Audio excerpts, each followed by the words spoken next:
E aí, tudo bem com você? Eu espero que sim, hein? Mas se não está, não se preocupe, vai melhorar. É só uma questão de negociar. Olha só, estamos na nossa quarta aula, não é? E hoje vamos discutir muitas coisas. Já já a Rai e o Tec vão falar para vocês, não é? O que nós vamos discutir nesta nossa maravilhosa aula. A quarta já, né? Tá acabando. A próxima aula, então, já é a revisão e a prova. Tudo bem, professor Gilberto? Boa tarde, professor Clébio. Olá, alunos. Olá, tutores. É um prazer estar aqui de novo com vocês, mesmo à distância, mas é como se você estivesse aqui próximo de nós, dentro dos nossos corações. Então hoje nós vamos conhecer um pouco mais sobre planejamento, sobre negociação, que a gente vem batendo de vários dias, de como organizar essa estrutura. Para isso, como faremos essa nossa iniciação hoje, professor? Nós temos dois coleguinhas maravilhosos, né? A Rai e o Tec, que vão entrar aí e disponibilizar o que nós vamos falar, tá certo? E já já nós voltamos. Olá! Oi! Somos a dupla Rai e Tec e estaremos com vocês na aula de técnicas de negociação. Tec, você é bom estrategista? Como assim, Rai? É um dos temas da aula de hoje. Para ser um bom negociador, é preciso saber planejar estrategicamente. Eu acho que eu posso me considerar bom nisso, hein? Sempre tem um plano B para tudo. É mesmo, é? E qual é? Se nada der certo, segue no improviso. Ai, Tec, acho que você ia morrer de fome se dependesse das suas habilidades de negociador para sobreviver. Vamos à aula de hoje, moçada. Vamos aprender sobre planejamento estratégico nas negociações. Veremos a importância da ética nas negociações. E, por fim, veremos como funcionam as relações de negociações nas cooperativas. Prestem atenção na explicação dos professores. Anotem suas dúvidas e enviem pelo chat. Daqui a pouquinho nós voltamos. Boa aula! Parabéns, Rai e Tec, vocês estão realmente fazendo um grande sucesso, o pessoal está gostando muito, tá certo? E eu estou muito feliz com a participação de vocês aqui no nosso encontro semanal, tá certo? Né, professor Gilberto? Exatamente. É uma inovação para tentar deixar um pouco mais dinâmica a aula. Além, é claro, da excelente capacidade do professor Clébio, a gente traz algo novo para tentar motivá-los a inserir cada vez mais fundo nesse ambiente da negociação, principalmente voltado para aspectos do cooperativismo. Mas hoje, no início da aula, a gente tem algo que nós queremos frisar novamente para vocês e que a gente já vem frisando há algum tempo. O que é, professor? O professor Gilberto aí sempre modesto, né? Elogiando a gente, mas ele tem muito conhecimento para dar, viu? Eu aprendo muito com ele, ele é um poço de sabedoria, tá certo? Mas sabe por que ele é esse poço de sabedoria? Inclusive eu me espelho nele dentro dessa arte que é administrar, não é? Que eu sou formado em administração, ele também, nessa arte que é negociar, que é viver em sociedade. Sabe como eu me inspiro? Como ele, né, trabalha isso e como eu me inspiro nele, fazendo isso aqui. Dá uma olhadinha lá. Pois é, de novo, olha lá, atenção, eu espero que realmente você entenda isso. Quem lê muito, aprende muito, ganha muito e perde pouco. Quem lê pouco, aprende pouco, ganha pouco e perde muito. Qual é a sua escolha? Fala pra mim, qual é a sua escolha? Não precisa falar não, eu já sei que você, com certeza já escolheu ler mais, para aprender mais, para ganhar mais e perder muito pouco, tá certo? Olha só aqui, hoje nós vamos falar sobre coisas interessantes voltadas à negociação.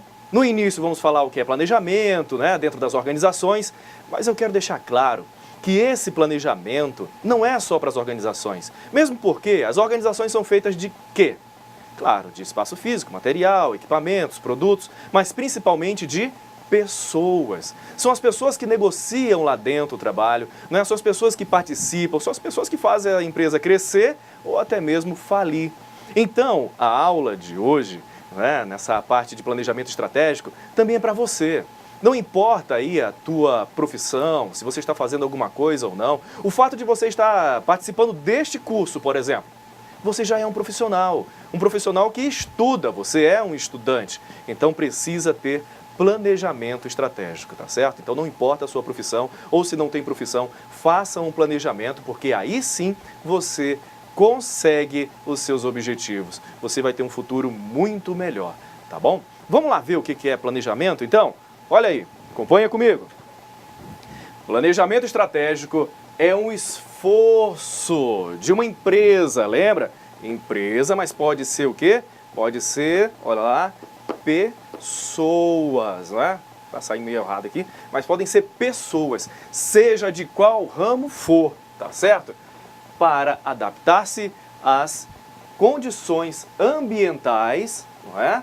E que está sujeita. Por meio dela, busca-se aproveitar oportunidades, defender-se de ameaças internas e externas e levar a empresa a conhecer as suas forças e fraquezas. Vem cá, olha só para mim aqui, você conhece as suas forças e as suas fraquezas? Você sabe o que são ameaças para você e oportunidades para você? Alguns autores, não é, dizem o seguinte, que tem pessoas que reclamam de outras porque elas têm muita sorte. Mas na verdade, o que os autores dizem é que sorte é preparação mais oportunidade. Você está preparado, a oportunidade acontece, aparece e aí você teve sorte. Não é? Mas o detalhe é que às vezes a oportunidade aparece e eu não estou preparado, você não está preparado, e aí não adianta. Você não fez um planejamento estratégico para poder estar preparado quando a oportunidade aparece. Aí você fala assim, professor, a oportunidade apareceu e eu dancei, não vai aparecer mais? Aparece. As oportunidades sempre estão aí. Aquele ditado que diz que a oportunidade só bate uma vez na nossa porta é mentira. Tá? Principalmente no ramo da negociação, lembra? Em aulas passadas nós falamos que às vezes nós ganhamos numa negociação, às vezes nós perdemos, outras vezes nós perdemos, mais uma vez a gente perde, mas volta e meia nós ganhamos novamente, tá bom? Mas o interessante aqui é sempre os dois ganharem, como nós sempre frisamos, porque é cooperativismo. E hoje a gente vai ver a diferença sobre isso, tá bom? Então entenda bem. Planejamento estratégico é verificar as ameaças, as suas oportunidades, não é? As suas fraquezas, aonde eu sou ruim, aonde eu tenho dificuldade. Será que é em ler? Lembra lá do nosso ditado no início da aula, não é? Para ler muito? Será que a minha dificuldade é ler? Então se esforça nisso daí, é a tua fraqueza. Não, professor, o meu ponto forte é ler. Tudo bem, mas ler o quê? Não é? Vai ler o quê? É alguma coisa que é necessária para o seu aprendizado, para a sua profissão? Hoje a gente vai ver também a diferença entre desejo e necessidade. É necessário ou simplesmente é um desejo? Eu gosto de ler tudo. Leio isso, leio aquilo, leio romance, leio... Não, calma. Não é? Principalmente quando nós estamos no estágio evolutivo, não é? Profissional. Nós precisamos canalizar a nossa leitura, os nossos objetivos, as nossas ações. Ok? Vamos lá para o quadro então. Olha aí. O planejamento é uma atividade dissociável de reflexão e ação. Atenção, hein? Essas duas coisas, elas andam juntas, tá? Olha aí, andam muito juntas, reflexão e ação. Preciso sempre fazer uma reflexão sobre as ações, não é? Para eu poder realmente ter consciência do que estou fazendo e melhorar o que eu estou fazendo, tá? Sobre a realidade no sentido de transformá-la. E algumas perguntas interessantes aí, olha lá. O que se pretende com esse planejamento? Por que planejar? Para que planejar? Como planejar? Como, né? Como eu vou... Existem métodos e técnicas para isso, tá? Com o que se pode contar? Qual o tempo para isso daí? Por onde começar? E tem mais uma pergunta também, né, que não está aí.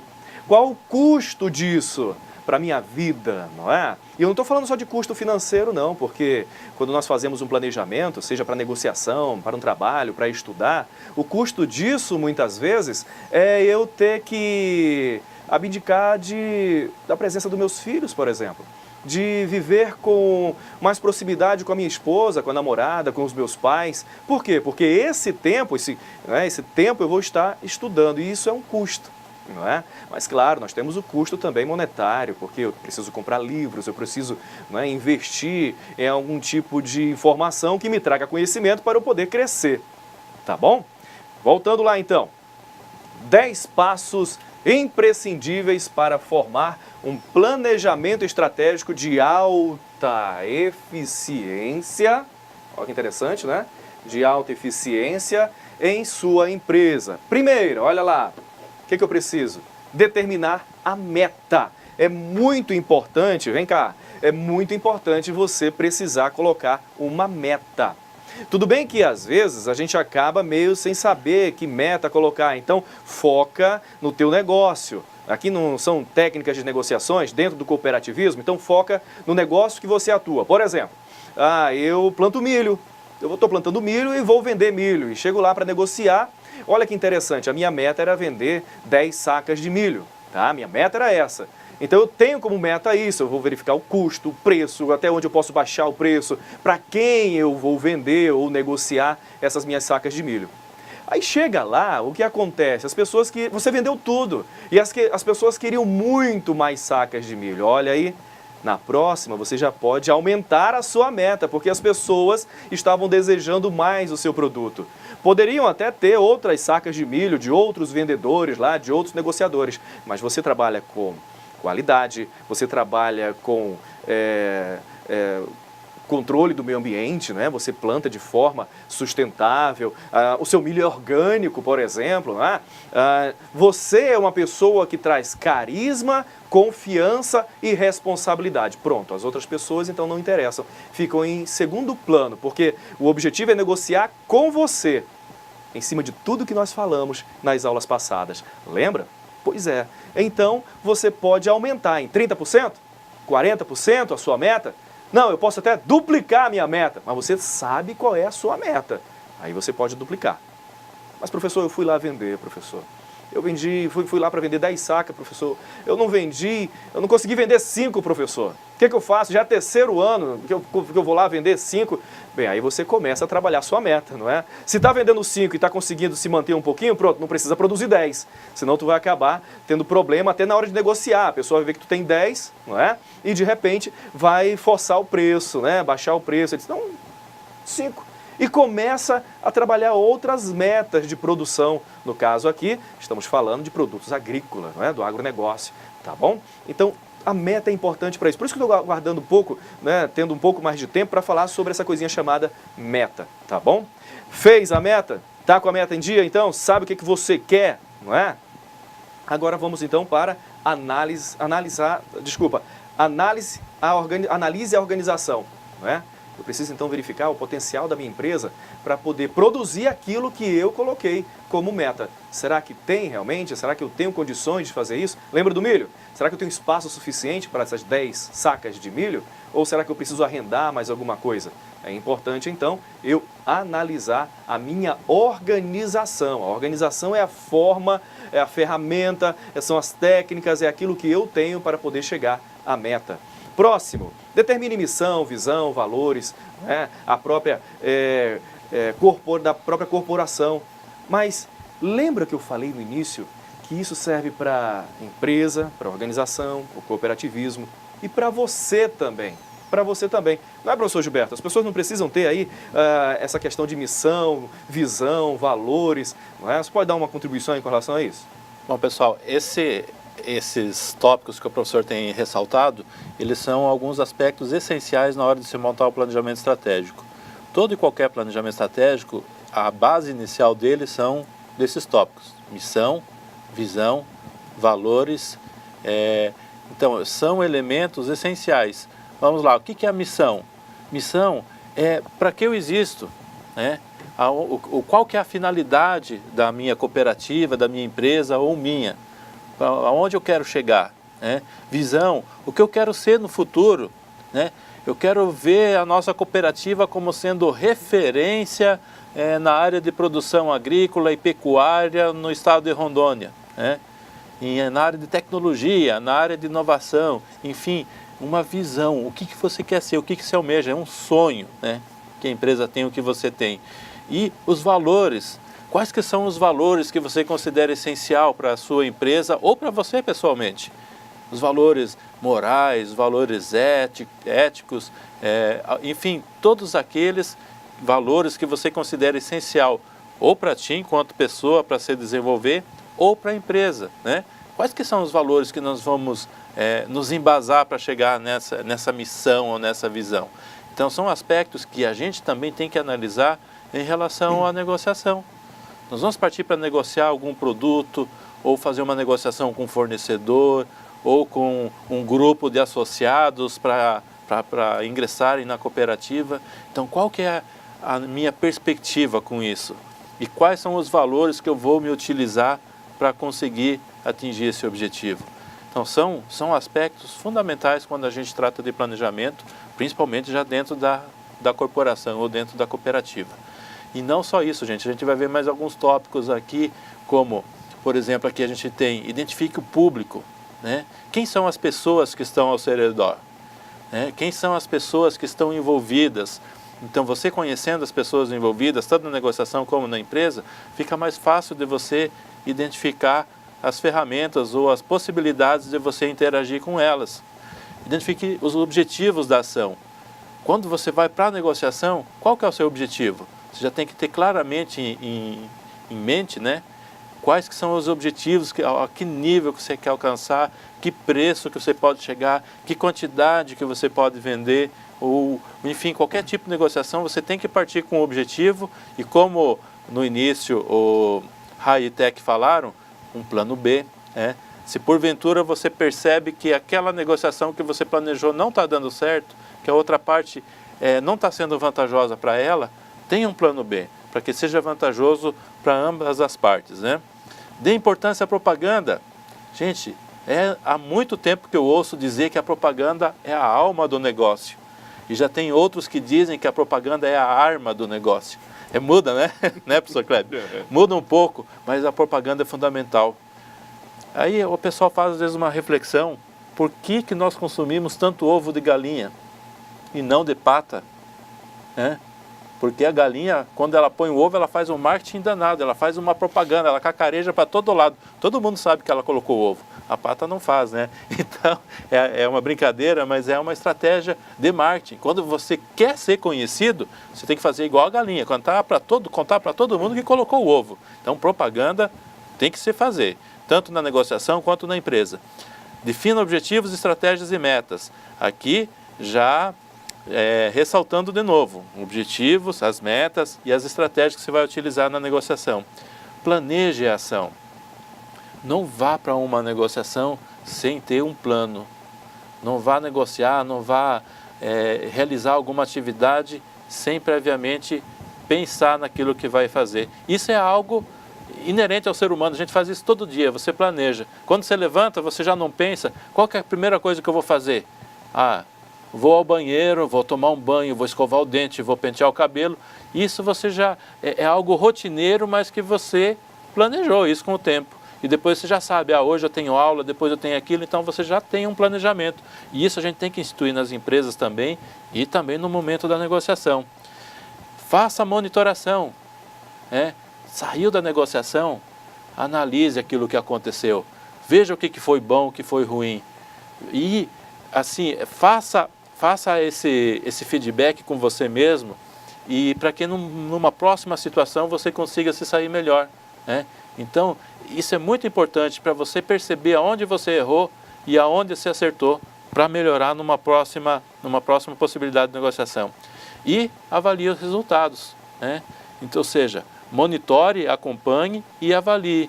Então, tem que monitorar dentro da empresa ou dentro da negociação, fazer uma análise, às vezes com um computador, alguma coisa, algum programa para você acompanhar. Se eu baixar o preço aqui, qual que vai ficar a minha margem de lucro? Se eu aumentar a quantidade e baixar o preço, meu lucro vai manter, vai diminuir, vai subir? Então, tem que monitorar isso. E depois fazer a avaliação. E são tópicos essenciais na área do planejamento, não é mesmo, professor? Com certeza, professor Gilberto. Muito obrigado pela sua colaboração. Não falei? Sabe muito, e é isso que nós precisamos ter como meta, aprender cada vez mais, tá certo? Aliás, acredito que vai ter um módulo aqui que eu vou ficar como professor auxiliar, né? E o professor Gilberto vai vir aqui como professor formador, viu? Tem muito a passar pra gente. Então, gente, olha, a avaliação é fundamental. Chama a atenção para esse último tópico, onde o professor Gilberto bem elencou os 10 tópicos aí, tá? Avalie-se sempre, a todo momento. Avalie a negociação, avalie você mesmo. Lembra da aula passada, o intrapessoal, você ficar se olhando, né, você ficar se analisando? Então, muito importante se avaliar, tá? Próxima, olha lá, processos de planejamento da negociação. Então nós temos logo o primeiro processo, objetivos. Então os objetivos eles podem se dividir em 2, tá certo? Quais são?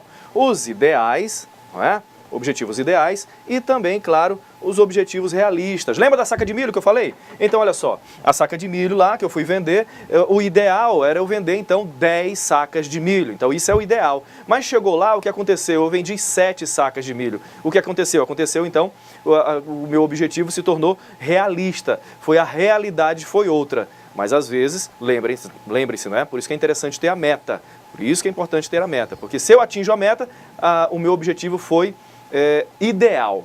Agora, se não foi, vamos trabalhar com a realidade, não é? Seja ela para menos ou para mais.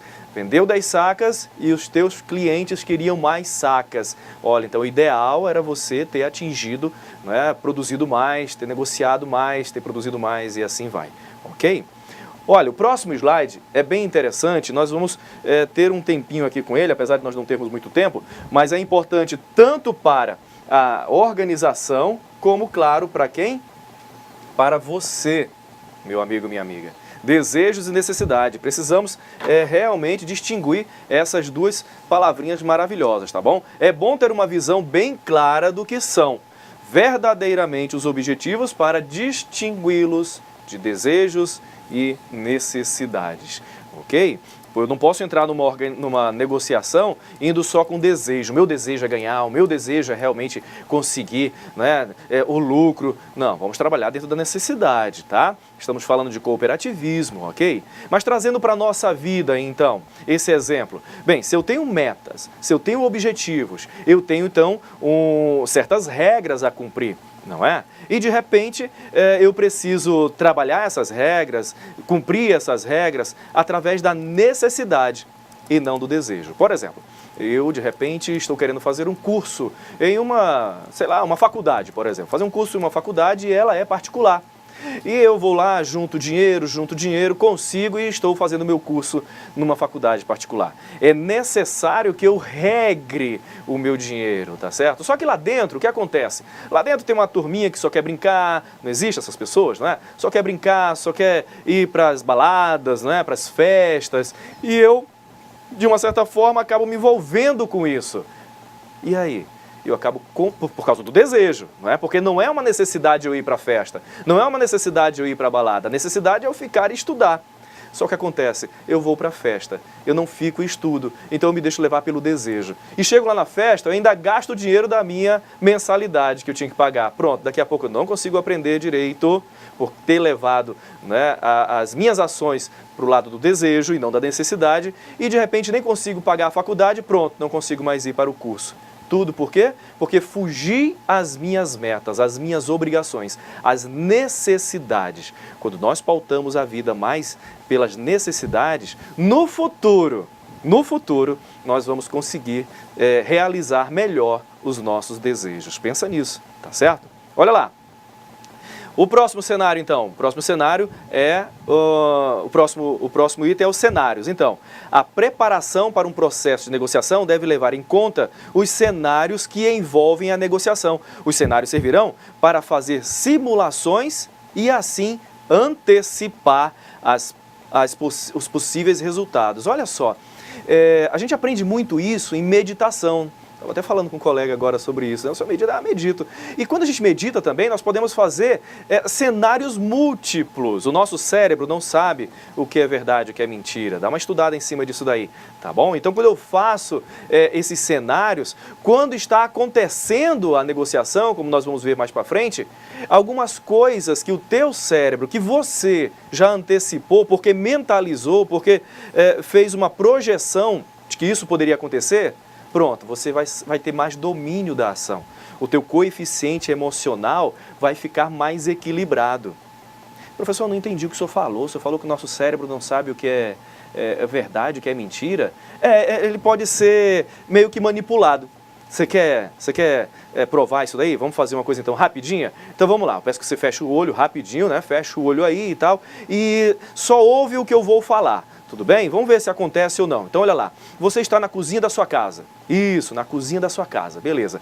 Agora, presta atenção, ouve, hein? Fecha o olho e concentra. Você está na cozinha da sua casa. Agora, pega lá um limão. Isso, pega um limão. Pegou o limão? Pronto. Agora, coloca em cima da pia. Beleza. Agora, pega aí, né, uma faca. Isso. Agora, corta o limão ao meio. Legal. Corta de novo o limão, mais uma bandinha. Isso. Agora pega o limão e espreme todo na tua boca. Vai lá. Espremeu? Pronto, olha aí. Tem pessoas que salivam nesse momento. Você está salivando? Olha aí, uma atitude física real aconteceu. Mas vem cá, tu espremeu mesmo o limão? Né? O limão existe? Não, não existe. Então você acabou meio que enganando o teu cérebro. Então é interessante fazer cenários do que vai acontecer, tá bom? Do que pode acontecer, das possibilidades. Isso é fabuloso, a gente trabalhar, brincar com o nosso cérebro, né? Diante dessas perspectivas, tá bom? Olha, próxima. Conhecimento do negócio. É importantíssimo, eu não posso entrar numa negociação ou montar uma empresa ou sei lá o que, sem eu conhecer realmente o negócio. Outra situação, quadro de interesses. Os negociadores devem saber claramente quais são os interesses envolvidos na negociação. E, claro, o que será negociado, por favor, deve se relacionar tudo o que será negociado durante a montagem dos cenários, ok? Não é, eu vou montar um cenário que eu estou vendendo lá um barco. Caramba, a gente falou de milho, não foi de barco. Então tu faz um cenário vendendo lá as tuas sacas de milho, beleza? Quando sabemos o que será negociado, devemos definir sua importância e seus valores, tá bom? Beleza, então, agora nós vamos para o próximo tópico, que é participar positivamente nas relações de negociação no âmbito das cooperativas. Então nós temos, antes disso, nós vamos ver um pouquinho os tipos de negociações. Estão vendo aí? Várias negociações, né? Pessoas sentadas, outras na moto, né? Outras mais de paletó e gravata. Crianças negociam as figurinhas lá. Que coisa maravilhosa. O peixe, né? O peixe que em nosso estado aqui é maravilhoso, né? Então olha lá. Negociação competitiva. É interessante saber o que é uma negociação competitiva para verificar se o outro lado está sendo competitivo ou cooperativo. Eu só posso entender se ele é competitivo se eu sei o que é ser competitivo. Eu só posso ser cooperativo se eu sei o que é competitivo. Até porque eu posso estar dizendo assim, eu sou cooperativo, eu sou cooperativo. Mas na verdade eu estou sendo o quê? Competitivo. Então olha só.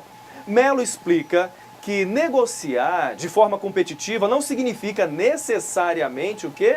Um atrito, conflito aberto ou antagonismo entre os negociadores. Apesar de, em alguns casos, isso ocorrer. Significa que eles decidiram negociar procurando extrair o máximo possível de quê? De concessões, da outra parte. Utilizando para isso todas as capacidades, toda a sua capacidade, todas as técnicas de negociação, as táticas, o poder. Lembra que nós falamos no encontro passado, tá bom? Como aqui são técnicas de negociação, então é interessante você entender também o outro lado da moeda, tá bom? Mas o importante, claro, para nós aqui é trabalhar o cooperativismo, tudo bem? Mas nada impede de uma negociação, você está fazendo uma negociação, você entender que a pessoa está sendo um pouco mais competitiva e você fazer o jogo dela. Porque não dá para ela trabalhando a competição e você cooperando, e você cooperando, e você... Não dá. Daqui a pouco você acaba ficando até sem roupa, tudo bem? Então toma cuidado com isso daí. Próximo então, olha lá, chegamos no ponto.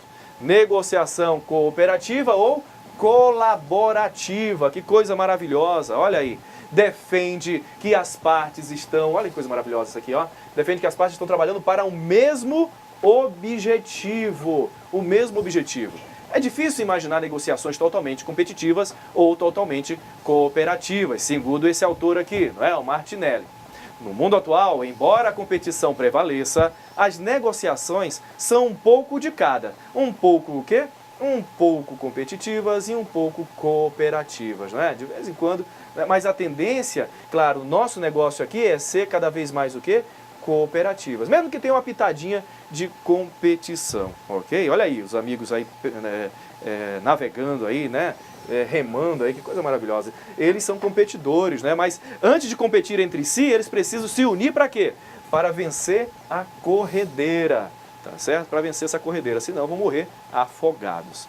Olha aí então, a negociação é vista como um problema a ser resolvido pelas duas partes no cooperativismo.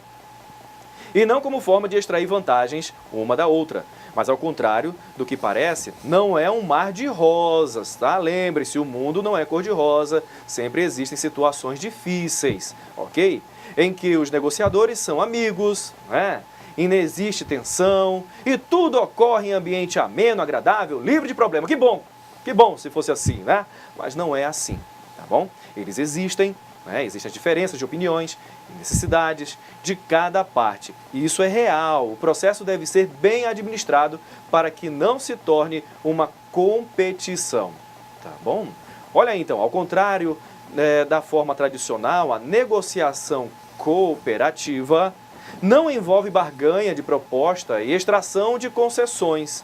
É muito mais um processo de aprendizado e respeito mútuo para atingir o sucesso. É preciso que todos os participantes estejam atentos e tomem atitudes o quê? Essenciais. Tais como troca de informações legítimas, informações verdadeiras, ok? A construção de um relacionamento de confiança, como nós vamos ver, isso é logo no início da negociação. A percepção correta do outro negociador, porque o outro negociador não está se camuflando, ele está se mostrando quem ele é, segundo aquelas características de negociadores que nós vimos na aula, o quê? Na aula 3, tá bom? Olha lá, a atenção às concepções diferentes de justiça. O que é justiça para mim pode não ser justo para ele. O que é justo para ele pode não ser justo para mim. E eu tenho que entender isso daí, tá bom? Falamos das etapas? Então, olha aí, etapas da negociação cooperativa. Primeira etapa, então, é a abertura, não é? Nessa abertura, os principais objetivos da fase da abertura são conhecer o outro negociador. Eu preciso verificar quem ele é, como ele age.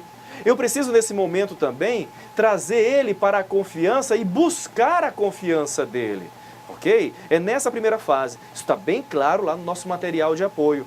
Estuda bem isso daí, para você ser um bom negociador e nesse primeiro momento, no momento da abertura da negociação cooperativa, você já se mostrar, ser favorável. Claro, você não vai chegar lá e vamos fazer uma negociação cooperativa, você pode até falar isso.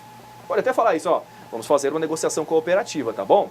Beleza, vamos lá então. E começa o processo de negociação. Mas aí você vai verificar se realmente ele está sendo leal, se realmente as informações que estão sendo passadas, elas são informações corretas, tá certo? Isso é muito importante logo no início, para que o restante do processo seja então conduzido da forma correta. Lembra daquele ditado que diz assim, a primeira impressão é que fica? Pois é, tem que tomar cuidado então, tá bom? O segundo qual é? Segunda etapa, ciclo da cooperação. O que é esse ciclo de cooperação então? Olha só. É o ciclo de troca de informação.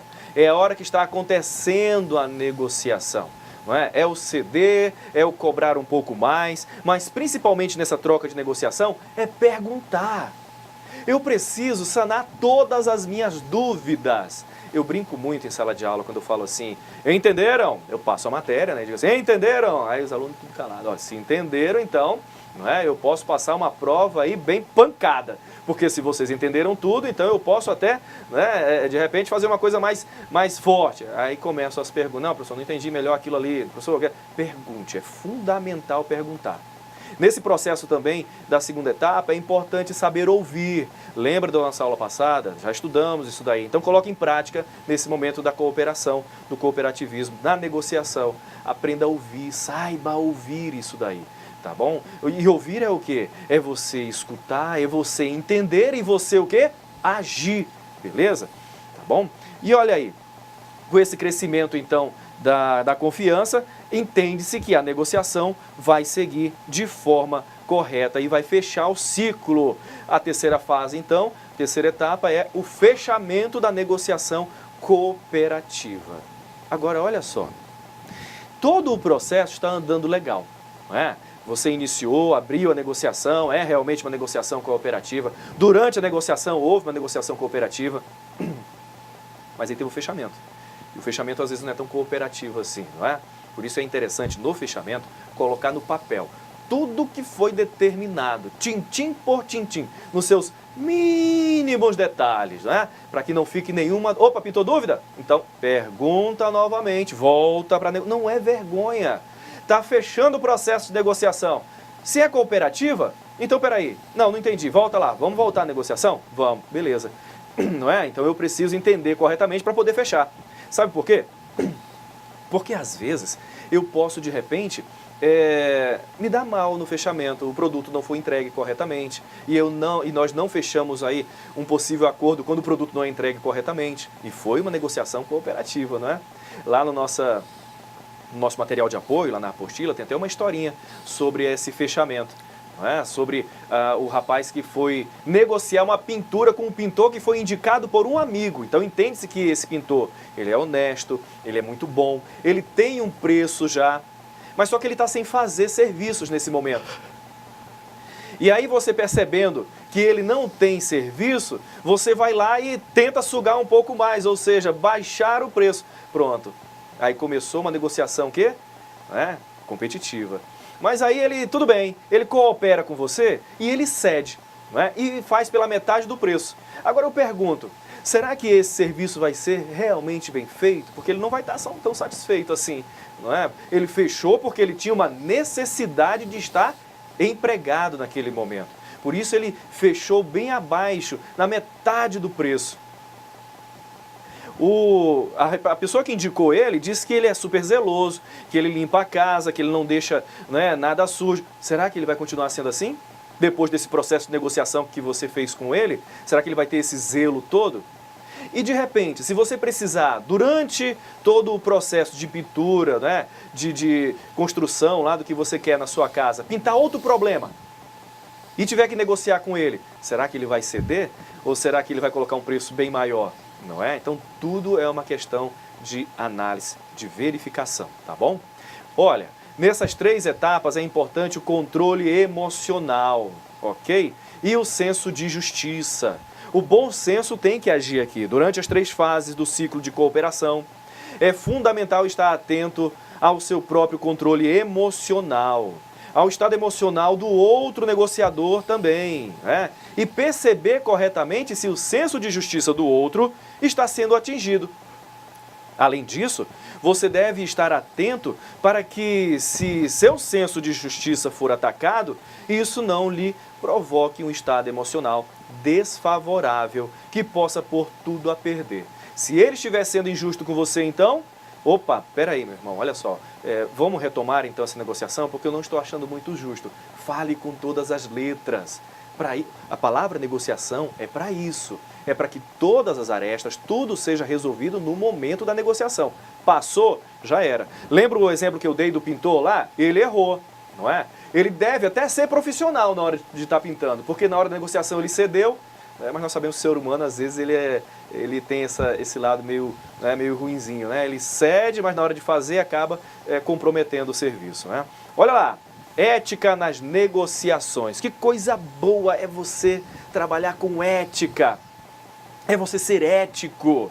Tá vendo a mulher aí? Que coisa maravilhosa. Quantas pessoas que você tem visto aí pela televisão, nos noticiários, não é? Pode realmente abrir os braços assim e dizer, eu sou ético, não é? Eu sou uma pessoa livre, eu não tenho nenhum tipo de laço comprometedor com ninguém. Quantas pessoas? Não é? Eu posso dizer isso. Você pode dizer isso, professor Gilberto? Com certeza posso, até porque essa postura ética, muitas vezes, ela vem de uma herança familiar. E também é óbvio daquilo que você aprende durante a sua vida. E é super importante, gente, que a gente tenha essa postura e que a gente sirva de exemplo para o próximo. Postura ética, tomar decisões acertadas, caminhar sempre dentro dos passos que são considerados como normais ou morais e éticos, enfim. Isso é de uma fundamental importância para que a gente consiga ter sucesso, com que a gente obtenha respeito e que as pessoas olhem para ti e digam, essa é uma pessoa que eu quero ter como referência de pessoa para a minha vida. Por isso, mesmo na negociação, a gente tem que ter essa postura ética, essa postura de moral, para que você consiga formar uma parceria futuramente e que haja realmente aquela relação que a gente tem dito muitas vezes aqui na aula, do ganha-ganha, porque é onde a gente quer chegar. que ambas as partes ganhem e, principalmente, observando esses preceitos da ética e da moral. E isso, hoje em dia, não é, professor, é algo que está muito em dúvida na sociedade brasileira, porque, infelizmente, a gente vive um momento em que, principalmente a nível político, há um questionamento nos valores morais e éticos da nossa sociedade. E nada melhor do que nós enquanto professores, vocês enquanto alunos, sermos as pessoas que possamos mudar essa realidade na sociedade. E isso depende tanto de nós, enquanto servindo de exemplo para vocês, e também depende de vocês, para formar uma nova sociedade que tragam valores mais éticos e mais morais, através da sua atuação na sociedade e também através da sua atuação profissional, sendo em uma cooperativa ou em qualquer outra atividade. Mas a ação de vocês reflete na sociedade como um todo, bem como a nossa ação, não é mesmo, professor? Isso mesmo. Então, olha lá, lembra da necessidade e do desejo? Pois é, ser ético é uma necessidade. Não importa, olha só, presta atenção, não importa se seu pai não é ético, se sua mãe não é ética, paciência, se os nossos líderes não são éticos, mas você precisa ter o compromisso de ser ético, precisamos fazer a nossa parte, assim como o professor Gilberto faz a dele, assim como eu faço a minha, e nós podemos dizer isso. Eu espero que você também possa dizer isso numa negociação, que a outra pessoa que negociou com você possa dizer também, olha, o Paulo, o João, o Fabrício, o Gilberto, o Clébio, ele é ético na hora de negociar. Sabe por quê? Acompanha comigo lá no quadro. Diz o seguinte, olha, ele não mente, né? Porque esse aqui são alguns comportamentos considerados antiéticos. Então, mentir sobre os benefícios, né, que o objeto oferece, tá certo? Ah, eu tô vendendo 10 sacas de milho, mas lá dentro tem lá uns grãos que não é de milho, às vezes tem até pedra lá dentro, só para pesar realmente. Meu pai do céu, o que é isso, né? Oculta informações, aplicar um valor superior, não é, ao do mercado, sabendo que só porque a pessoa está necessitada daquele teu produto, eu vou lá e aplico um valor maior. Puxa vida. Comentar sobre os outros negociadores ou empresas, não é, para levar vantagem. Você pode comentar, mas desde que seja de forma ética, não é? Fazer propaganda, o boca a boca. Olha, quer negociar bem? Negocia com a cooperativa tal, porque lá você realmente, a negociação é bem feita, você é valorizado, não é? Entra naquela cooperativa porque realmente ali funciona, o cooperado se sente bem. Aí você pode realmente comentar. Agora, ficar falando mal de outras empresas, principalmente para levar vantagem, a compra de mim. Compra de mim, porque aquele outro ali, vixe, aquele outro faz isso, faz aquilo, não é assim, não é assado. É até tentador fazer isso, mas não é correto. É desejoso fazer isso, não é verdade? Mas não é necessário, você não precisa disso, tá certo? Você não precisa disso. Professor, Fique à vontade. No slide aqui, uma situação que é muito comum de acontecer quando a gente fala principalmente esse valor superior ao do mercado. Existem situações, em momentos, por exemplo, passa um temporal na cidade, acaba destelhando muitas casas. Isso é comum acontecer em várias regiões do Brasil. Aí um monte de gente procurando telha, né, para comprar. O comércio que tem estoque de telha, ele se aproveita daquele momento e sobe o preço. Ou seja, a pessoa já na dificuldade, com a casa descoberta, correndo o risco de danificar os seus móveis, você vai num momento de desespero para comprar telha para cobrir e o cara ainda vem te explorar no preço. Isso é uma atitude lastimável que muitos empresários têm, principalmente antiético, né? Sim, com certeza. Antes do temporal era um preço, depois do temporal ele viu que houve necessidade, outro preço. É horrível isso daí, tá bom? Então, olha, continuando lá então, mostrar-se necessitado ao extremo, né, e apelar para o emocional, sendo que não é bem assim, né? Dar uma de coitadinho, fazer concessões que não serão cumpridas, olha lá, questão antiética, ameaçar abandonar a negociação quando não se pretende fazê-lo. Diz que vai e tal, mas na verdade você não vai, é só para ameaçar e ver a outra pessoa se ela vai ceder mais um pouco. Agredir a outra parte com o objetivo de desestabilizá-la emocionalmente, por favor, não é? Olha, continuando, tipos de comportamento, né, e a ética. Em geral, as pessoas podem apresentar diferentes tipos de comportamento durante o processo de negociação, sendo que estes podem ser conflitantes, levando-se em conta o caráter ético, legal e moral, como conhecemos. Então, dentro de uma negociação, às vezes a pessoa acaba, né, tendo uns deslizes e sei lá, né, ocultando alguma informação, tá? Mas sempre esteja atento para ver se a pessoa não está sendo ilegal, se de repente isso está sendo um crime, né? Pode ser até um crime. O exemplo que o professor deu, não é? De às vezes cobrar em cima da necessidade do outro, questão de telha, não é? Mantimentos dentro de uma situação de calamidade, é um crime isso daí, né, professor? Verdade. Pode até ser levado a julgamento, tá bom? Olha, segundo o nosso autor aqui, propõe uma matriz, né, de análise dos comportamentos éticos e legais, na qual temos 4 possibilidades básicas. Quais são? Comportamento que não sejam nem éticos e nem legais. Já pensou que situação bem complicada de comportamento? Ele não é nem ético e nem legal. Muito cuidado com isso daí. Comportamentos que sejam éticos, porém não são legais, né? Porém não legais, não está dentro da justiça. Existe isso, professor? Existe, a pessoa está sendo ética com você, está até falando algumas coisas interessantes, mas ela, de repente, está vendendo saca de milho que não é dela. E aí? Né? Mas não está sendo ética, pois é, mas dentro das informações que ela estava vendendo, né, do produto, realmente era, né, era ético e tal, do que ela estava falando. Outra situação, comportamentos considerados legais, que porém não são éticos, não é? E por último, comportamentos legais, né, e éticos segundo os padrões do grupo. Esse é o objetivo. A gente cita os outros para que você entenda que existe. Mas o objetivo nosso é o quê? Comportamentos legais e éticos segundo os padrões, né, do grupo. Olha aí, numa negociação, os interlocutores podem se sentir motivados a praticar determinados comportamentos à margem da ética. Entretanto, caso o negociador tenha essa conduta como prática constante em suas negociações, é provável que as outras partes envolvidas neste processo descubram seu caráter antiético, colocando em descrédito em possíveis negociações futuras.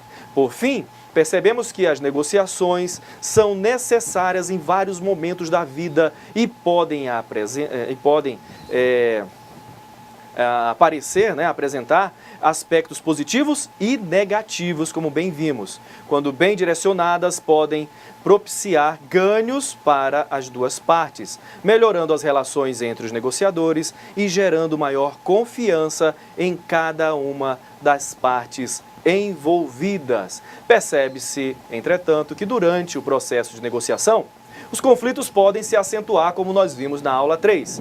Neste ponto, é necessário que os interlocutores lancem mão de todas as habilidades necessárias a um bom negociador, ok? Como saber ouvir e entender o outro lado. Assim, né, como ponderar sobre as vantagens e desvantagens que estão sendo concedidas. E aí nós chegamos, então, na nossa atividade de sala. Mas antes da atividade de sala, como nós estamos na nossa 4ª, né, e última aula em si, porque a 5ª vai ser o quê? A revisão. Eu quero contar uma historinha bem rápida para você, não vai durar 1 minuto e aí nós vamos para a atividade, voltamos da atividade e fazemos também as nossas considerações, tá? Voltamos para corrigir as atividades, os exercícios. E olha só, tinha um professor que ele dava aula na faculdade, né, há 30 anos já, 30 anos. E durante esses 30 anos, ele sempre viu várias turmas. E um dia ele estava dando aula numa turma e essa turma estava muito bagunceira, conversando, brincando, não estava dando muita atenção à aula dele. E ele estava no quadro lá escrevendo. De repente ele olha para a turma, pede atenção, né, bate na mesa assim, pede atenção e diz assim: atenção, meus alunos, por favor, por favor. Os alunos calaram, ficaram em silêncio, né, e prestaram atenção nele. E ele falou: meus alunos, eu dou aula há 30 anos nessa universidade. E durante esses 30 anos, eu vi alunos se formando. Mas dos que se formaram, dos alunos que eu dei aula e que se formaram, somente 10%, só 10% conseguiram trazer alguma coisa boa para a sociedade. Conseguiram inventar uma fórmula nova, a cura de uma doença, né, uma forma nova de trabalhar, foram éticos, só 10%.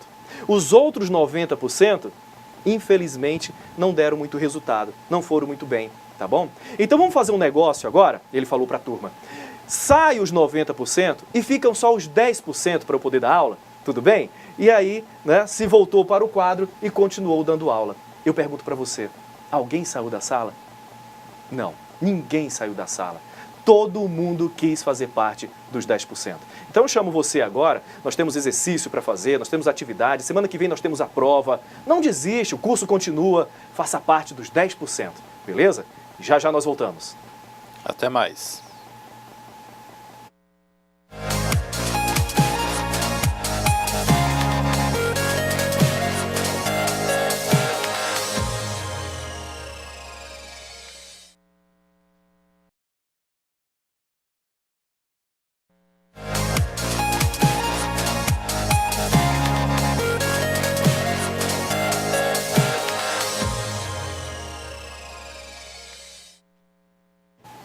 Muito bem, legal, gostei.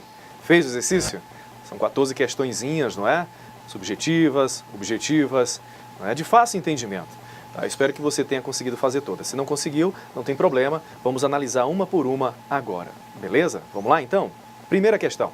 Olha, o que é planejamento estratégico? Você pode pegar isso em qualquer outro livro, mas também pode pegar no nosso material de apoio ou até mesmo no slide. Planejamento estratégico é um esforço de uma empresa, seja qual for o ramo, para adaptar-se às condições ambientais a que está sujeita.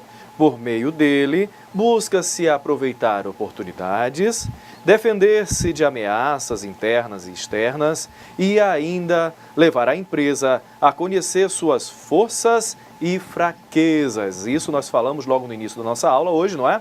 E eu pedi também que você traga isso para a sua vida pessoal e profissional também. Saiba quais são as suas forças e saiba também quais são as suas fraquezas, para aí sim correr atrás das oportunidades, entendendo que na vida existem muitas ameaças também e nós precisamos fugir dessas ameaças, tá certo? Evitar essas ameaças. Segunda questão, olha lá. No processo de planejamento da negociação, algumas etapas precisam ser cumpridas para alcançar os objetivos. Existem vários processos ou etapas a serem cumpridas antes da negociação acontecer. Assinale a alternativa abaixo que compreende algumas dessas etapas. Quem marcou a C, parabéns. Primeiro, conhecimento do negócio, não é? Depois, quadro de interesses. Quais são os interesses que você vai querer ter nessa negociação? Conhecer o negócio, lembra? Tem que saber o que você vai vender, não é? Qual é o seu negócio, qual é o seu ramo. E, claro, o que será negociado, tá bom? Terceira questão, olha aí que maravilha. O que é uma negociação competitiva? Claro que aqui se abre espaço para você comentar, falar, dar N respostas, várias respostas. Mas a resposta, ela tem que ter um pouquinho do que nós colocamos para que seja respondido. Não quer dizer que seja igual a isso que está aqui, tá certo? Pode ser alguma coisa parecida. Vamos lá? Olha aí. Nas respostas, deve constar que a negociação competitiva significa que as partes ou negociadores decidiram negociar procurando extrair o máximo possível de concessões da outra parte, utilizando para isso toda a sua capacidade competitiva, talento, táticas e poder. E muitas vezes não está preocupado se a outra parte vai perder. Eu quero ganhar. Diferente da outra, né, da outra negociação cooperativa, que está logo na sequência. O que é uma negociação cooperativa? Resposta, então, da mesma forma que a outra, nós não temos que colocar a mesma coisa que está aqui. Se chegou perto, né, você já verifica que acertou, tá bom? Então a dica é, nas respostas deve constar que a negociação cooperativa não significa ingenuidade, abrir mão de suas metas e objetivos e muito menos ser o quê? Bonzinho demais. Significa que os negociadores decidiram alcançar seus objetivos utilizando um processo diferente da negociação competitiva tradicional. É totalmente diferente da negociação competitiva. Quando os negociadores decidem pela estratégia cooperativa, significa que estão preocupados em obter ganhos financeiros, sim, com a negociação, claro, mas também estão preocupados em manter ou mesmo fortalecer o relacionamento entre eles, entre as partes, tá certo? Estão pensando no futuro e não só naquele momento. Diferente da negociação, né, competitiva, tá? Quinta questão. Olha lá, quer ler, professor Gilberto? Quer dar uma olhadinha na quinta questão? Vamos ver aqui o que nós temos então na questão número 5. A questão número 5 nos pergunta o seguinte: a negociação cooperativa, ao contrário da forma tradicional competitiva, não envolve barganhas de propostas de extração de concessões, sendo muito mais um processo de aprendizado e respeito mútuo. Para que haja sucesso, é necessário que todos os negociadores participantes estejam atentos e tomem algumas atitudes essenciais. Marque com V as opções verdadeiras e F as frases falsas, abaixo com relação ao enunciado. Então vamos lá, vamos verificar aqui as frases. As trocas de informações devem ser legítimas, ou seja, as informações que a gente estava passando no momento da negociação são legítimas, verdadeiras, honestas. Isso está correto, verdadeira. Então, tem que ser uma negociação cooperativa, as informações têm que ser realmente fidedignas, não é verdade? Deve existir atenção às concepções diferentes de injustiça. Olha a pegadinha, professor Kleber, você quis pegar os meninos aqui, isso, né? Injustiça.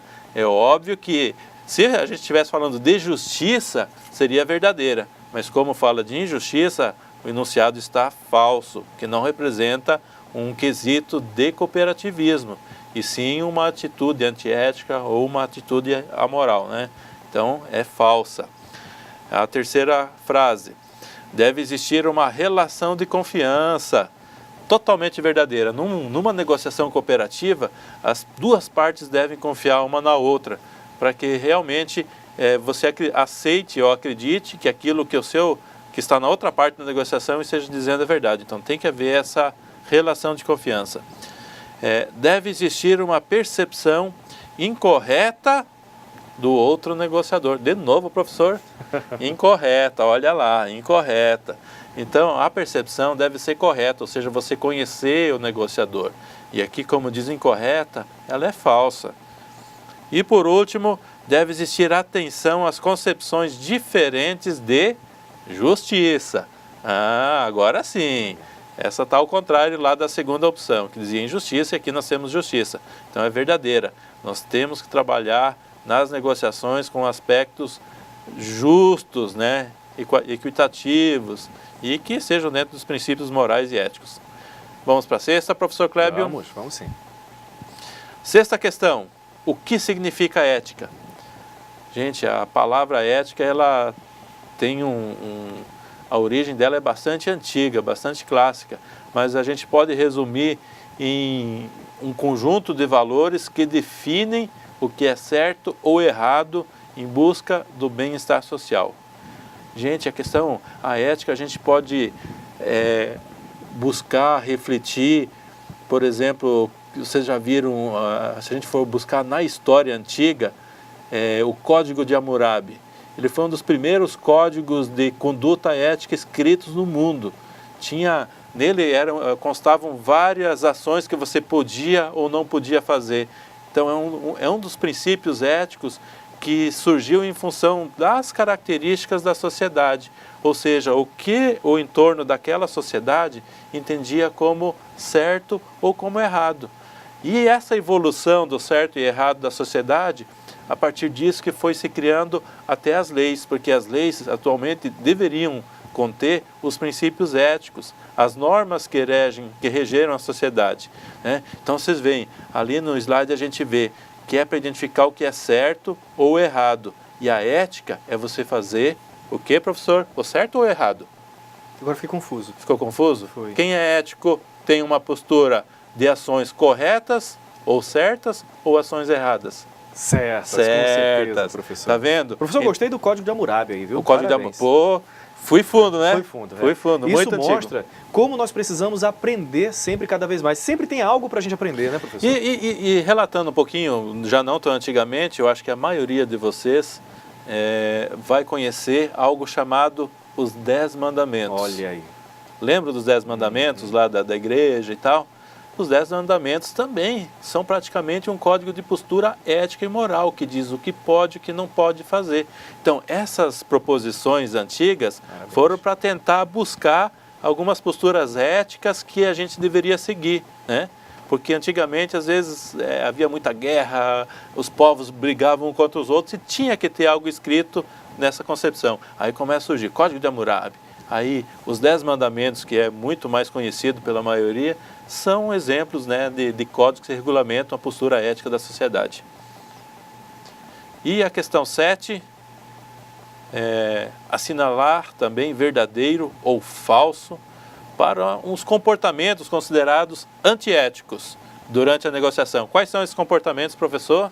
Então, verdadeiro ou falso, né? Então, verdadeiro para os comportamentos éticos e falso para os comportamentos considerados antiéticos, não é isso? Então, vamos lá. Primeiro comportamento, então, verifica aí se você colocou verdadeiro ou falso. Por favor, hein? Não vai me deixar com vergonha. Senão daqui a pouco não... o professor Kleber falou errado ou não explicou direito. Olha lá, mentir. Mentir com certeza é um comportamento ético, não é verdade? Não, não é ético, né? Então é falso. Mentir sobre os benefícios, né, que o objeto oferece, tá bom? Outra, não ocultar informações. Tá corretíssimo, tá certo. Isso é um comportamento verdadeiramente ético, ok? Olha aí um comportamento não ético, pode colocar falso. Aplicar um valor superior ao do mercado por saber que a outra parte necessita do produto. Que coisa feia. O professor Gilberto até deu exemplo, não é? Com relação a algum tipo de catástrofe, necessidade, né? A pessoa quer comprar telha, quer comprar água, vê se pode um negócio desse, né? Eu lembro que há um tempo atrás, teve um estado aqui, o Acre, não é? A BR fechou, teve problema lá com a inundação, com a cheia. As pessoas estavam abusando do preço do gás, do preço da água, do preço do alimento, né? E, infelizmente. Ah, professor, mas é porque estava acabando. Não, tinha uns que tinham até em estoque bem, bom mesmo, mas infelizmente estavam sendo antiéticos, ok? Olha o próximo. Comentar sobre outros negociadores ou empresas para levar vantagem. Você pode até comentar das outras empresas, não é? Dos outros. Porque a conversa, o boca a boca acontece. Isso é fato, tá certo? Mas na negociação, para ganhar vantagem sobre o outro, não, aí não é ético, aí é totalmente antiético. Ok? Me fiz entender? Tá? Próximo. Mostrar-se necessitado ao extremo e apelar para o emocional, sendo que não é bem assim. Você não está necessitado, você realmente está, né, mentindo. Eu lembro disso até em alguns casos, né, que a pessoa fala assim, olha, me vende isso aí, porque, poxa, a minha mãe queria tanto que eu levasse esse galo para casa, não é? Queria tanto que eu levasse... Puxa vida, isso é apelar demais. Tudo bem, se for verdade, tá, você joga com as ferramentas que tem. Mas, puxa vida, se for mentira, caramba, não é? Mostrar-se necessitado ao extremo, não, é falso. Fazer concessões que não serão cumpridas, ou seja, está prometendo o que não vai cumprir. Também é antiético. Ameaçar abandonar a negociação quando não se pretende fazê-lo é errado. Olha aí quem colocou falso. Pegadinha, professor Gilberto se amar quando eu coloco essas pegadinhas aí, né? Por quê? Porque tem gente que não lê tudo. Quem lê muito, aprende muito, ganha muito e perde pouco. Leu pouco, dançou. Tá vendo? Perdeu a questão. Porque está dizendo ali, ameaçar abandonar a negociação quando não se pretende... isso aí é errado, é falso, é antiético. Não, mas calma, eu finalizo ali dizendo o quê?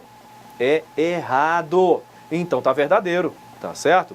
Olha aí, agredir a outra parte com o objetivo de desestabilizá-la emocionalmente.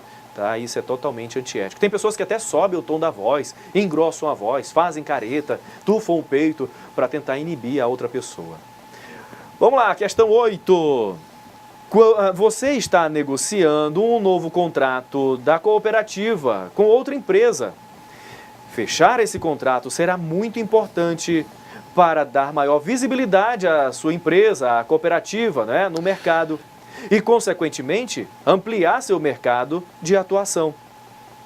Por essa razão, há um grande interesse nessa negociação. E você se sente responsável por conseguir fechar o negócio. Eita, que responsabilidade então, hein?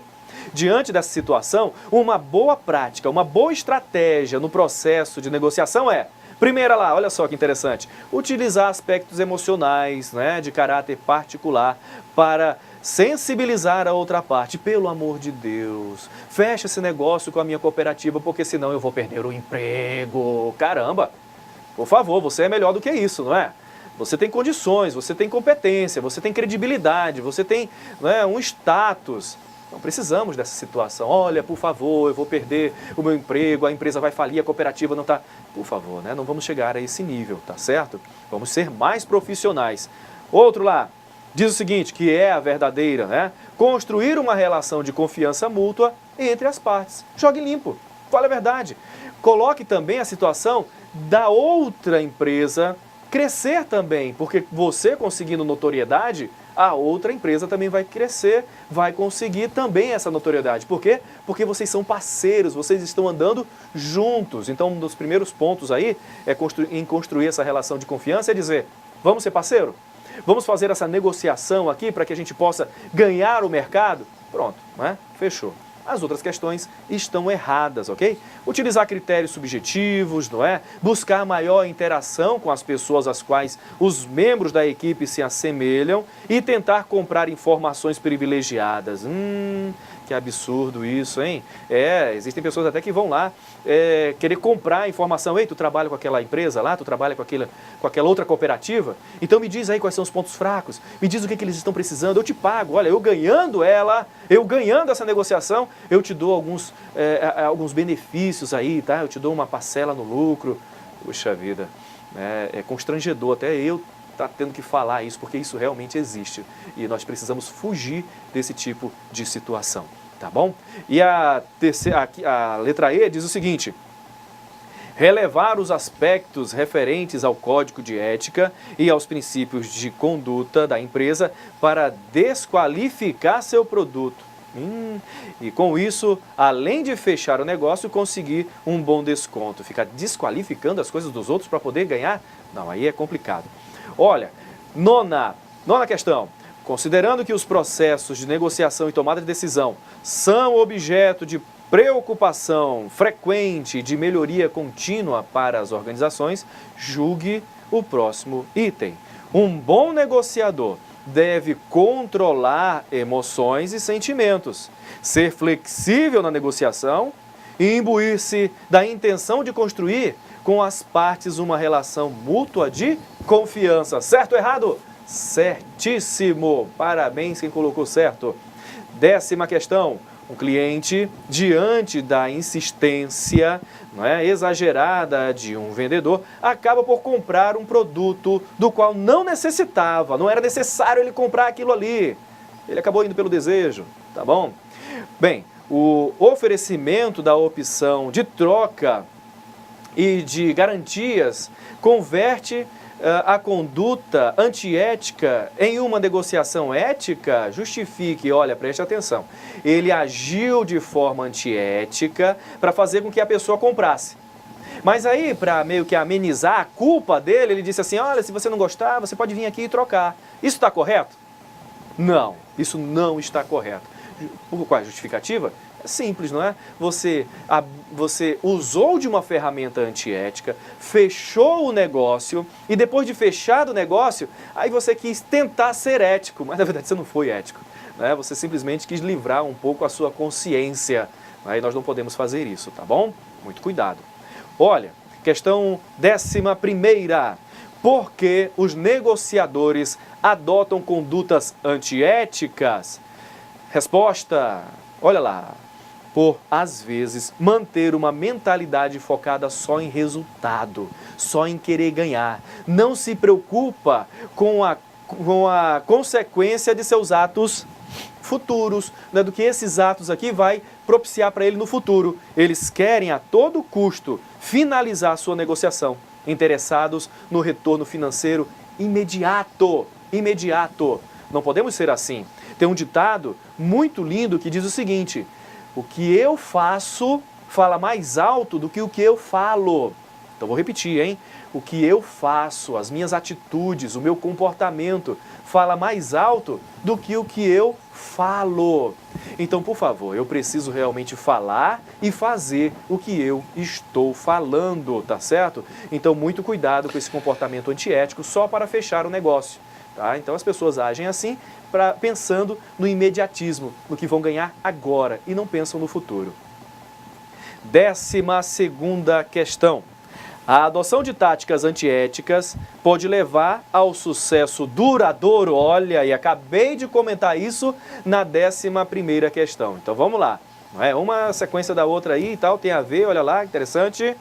Questão 12ª, então. A adoção de táticas antiéticas pode levar ao sucesso duradouro? Não. Não, com certeza não, pois apenas uma das partes leva vantagem na negociação. Automaticamente não se estabelece a bilateralidade que se espera numa negociação, para que aconteçam, então, negociações futuras, ok? 13ª, quer ler aí, professor? Vamos lá. Olha lá, 13ª. Vamos lá, 13ª questão. Por que é importante a ética nas negociações? Gente, para estabelecer uma negociação na qual ambas as partes saiam satisfeitas, é aquilo que a gente vem falando desde a primeira aula. O ganha-ganha. Eu ganho, você ganha. Ambas as partes ganham.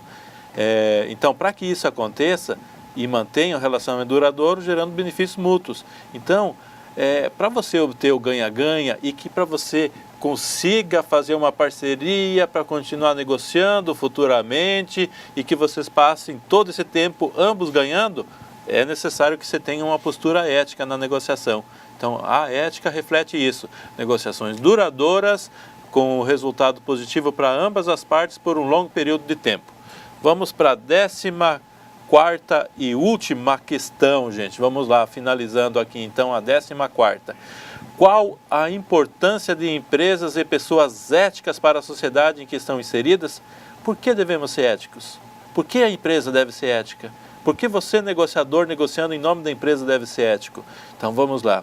As empresas éticas conseguem manter seus produtos com preço justo no mercado sem reduzir a qualidade ou baixar salários, né? Sendo assim, conseguem manter-se em funcionamento, gerando empregos aos cidadãos e o fortalecimento econômico da sociedade na qual ela está inserida. Então, gente, essa questão da empresa com postura ética, ela é extremamente importante, porque a relação da empresa, ela tem que ser algo duradouro. A empresa não pode pensar no seu cliente com uma relação imediatista, ela tem que pensar para o futuro. E nada mais que propicie essa relação duradoura do que uma atitude ética, uma atitude proativa, positiva para com seu cliente. Então a gente vê hoje as empresas que duram e que têm uma vida muito, muito longa, por muito tempo, são aquelas que têm realmente atitudes éticas com os seus clientes, principalmente, e também com os seus fornecedores. Gente, pessoas éticas são muito importantes. Então, o último recado aqui do conteúdo da aula de hoje, como a gente vê no slide, as pessoas éticas são muito importantes, pois servem de referência. É aquilo que eu falei antes. Nós somos referências de conhecimento para vocês. Vocês têm que ser referências de pessoas éticas e de boa moral para a sociedade. Vocês que vão fazer a diferença. Então, serve de referência para outras pessoas e para as novas gerações que virão. Profissionais éticos demonstram conhecimento e comportamentos que se completam e se comprovam ao mesmo tempo. Não são só pessoas boas, mas pessoas justas. Justas no formato de ações, justas agindo de forma ética e moral, que utilizam o bom senso na tomada de decisão e também se importam com o próximo. Ou seja, agir de acordo com os bons conceitos, as boas ações que a sociedade nos diz que é certo, não é verdade? E pessoal, nós vamos, antes de encerrar a aula aqui, só passar algumas orientações quanto à atividade de percurso, tá? Nós temos aí duas atividades de percurso. Uma é um questionário, né, que está no ambiente virtual ou que os professores imprimiram. Então, eu acredito que quanto a isso é só vocês responderem as perguntas que constam do questionário tranquilo, né? Agora, a outra atividade, ela pede que vocês elaborem um texto comentando sobre, aí vem o momento que vocês têm que prestar atenção, sobre as tendências e desafios da negociação, nos dias atuais, com o aumento da concorrência e a falta de dinheiro e tantas outras mudanças que estão ocorrendo na sociedade. Então, vocês vão fazer um texto de 1 página, comentando sobre isso, dizendo quais que são os desafios na negociação ultimamente. Por que a gente vai falar dos desafios? Porque a gente está atualmente numa situação de muita concorrência e falta de dinheiro. Então, a característica do negociador é extremamente importante nesse cenário de concorrência e falta de dinheiro. Aí você pode perguntar, professor, mas eu não tenho muito conhecimento aí sobre negociação, além da aula e do material e tal. Mas, gente, nós deixamos no AVA, os professores aí têm acesso, para orientar vocês, 4 textos que falam sobre esse assunto especificamente, sobre os desafios da negociação. Então, o que vocês deverão fazer? Leiam esses 4 textos e extraiam deles o que vocês acharem mais interessante e montem um novo texto a partir desses 4 com apenas 1 página, demonstrando quais são as tendências e os desafios da negociação nesse cenário que a gente está expondo, de concorrência e de falta de dinheiro. Professor Clébio, acho que a galera entendeu, né? Sim, com certeza. Entendeu? O texto é simples, é fácil, usando a sua criatividade, tá certo? A sua linguagem, a sua forma de escrever, a sua forma de lidar com as palavras, mas muito importante colocar isso que o professor Gilberto deixou bem claro, tá? Que são esses desafios para a negociação. Lembra, nós até passamos algumas coisas aqui, o desafio de repente negociar com pessoas que só querem ganhar, não é? Ou querem barganhar demais, ou vender produtos que não oferecem a qualidade, não é, que dizem oferecer. Enfim, a negociação é um desafio, tem algumas tendências. Uma das tendências é a negociação cooperativa. Olha a dica, então você pode até escrever, não é, sobre a negociação cooperativa, que é um desafio. É um desafio hoje você trabalhar cooperativamente nas empresas, em casa, quem aí tem irmão sabe disso. Ei, mano, vamos agir cooperativamente, vamos trabalhar em conjunto para lavar a louça, para limpar a casa, para limpar o banheiro. Não, vai tu, não quero limpar isso não, tá vendo? É complicado. Às vezes até dentro de casa a gente não tem essa situação meio que cooperativa.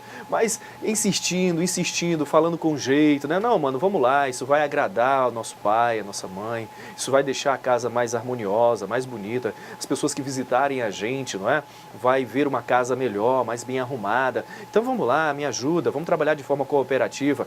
Olha lá, você está negociando e acaba realmente conseguindo um resultado. Aí um grande desafio, então, é você trabalhar de forma cooperativa, professor Gilberto? Referente a essa questão da tendência e desafios, vocês podem usar da criatividade e ver da sua percepção o que pode ser um desafio. Por exemplo, hoje a gente não negocia só com empresas do Brasil. Nesse cenário global, a gente hoje está negociando com empresas do mundo todo. Então, isso é um desafio também, porque aspectos culturais e de distância podem atrapalhar. Então, vocês pensem em algum desafio, não só local como a nível mundial, que pode interferir nesse processo de negociação e que também pode ser uma tendência. As tendências hoje, as negociações se realizarem através, não presencial, mas através à distância, por webconferência, alguma forma assim, isso pode ser uma tendência. Então vão buscando o que vocês percebem como tendência em função dessa atualização aí da sociedade, essas mudanças bem rápidas que vem acontecendo, e escrevam algo nesse sentido, buscando enfatizar as tendências e os desafios. Legal. Então, leia, porque quem lê muito aprende muito, beleza? Olha lá, vamos agora com os nossos amigos, a Rai e o Tec, e já nós voltamos. E aí, Rai, você é do tipo que gosta de competir ou de cooperar? Depende muito de com quem eu vou cooperar ou competir, Vê se você não vai ficar aí brigando com as pessoas. E até parece, Tec. Numa negociação, é bom que todos saiam ganhando de forma ética. Bora rever o conteúdo dessa aula? Vimos como funciona o processo de negociação no âmbito das cooperativas. E aprendemos a planejar uma negociação de forma eficaz e ética. Por hoje é só, pessoal. Tchau! Tchau! Legal, então. Parabéns, Hightech. Olha só, a próxima aula é revisão e atividade e prova, tá certo? Precisamos, então, atentar para a leitura, para os estudos, beleza? Faça parte dos 10%. Quero ver realmente você agindo diferente, crescendo cada vez mais, né, professor Gilberto? Isso, pessoal. E vamos, então, procurar a semana revisar esses textos, estudar bastante, para que a gente saia realmente com grande conhecimento e consigamos realmente atingir os nossos objetivos de sermos profissionais competentes, tanto na área de negociação como em qualquer ramo do cooperativismo. Sucesso a todos! Próxima aula. Até!